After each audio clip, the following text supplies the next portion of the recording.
आज हम लोग को सबसे पहले पढ़ना है तंत्रिका तंत्र। एक अच्छा तरह का वीडियो है।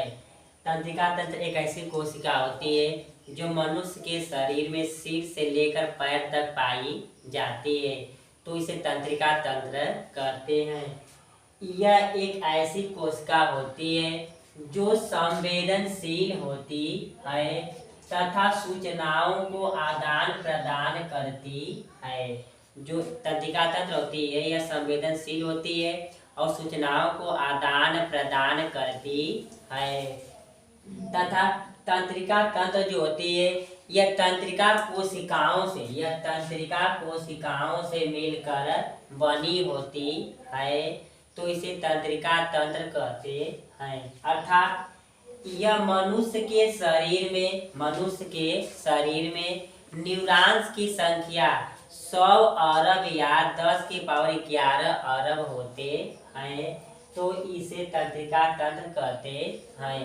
तथा तंत्रिका तंत्र सिर से लेकर या मस्तिष्क से लेकर पैरों तक पाई जाती है। अब दूसरा देखते हैं। तंत्रिका तंत्र के द्वारा बात विचार सूचनाओं का आदान प्रदान करते हैं। जैसे यदि चोट लग जाती है या हाथ या पैर कट जाते हैं तो तुरंत तंत्रिका तंत्र के माध्यम से पता चलता है। जैसे अचानक चलते रहते हैं तो पैरों में कांटा धस जाते हैं, तो पैर में तो पता चलता है परंतु मस्तिष्क तक तुरंत पता चल जाता है। तो इस प्रकार क्रिया को तंत्रिका तंत्र कहते हैं। अब देखिए तंत्रिका तंत्र के कार्य। यह सूचनाओं तथा संवेदनशील क्रियाओं को निर्देशित करता है।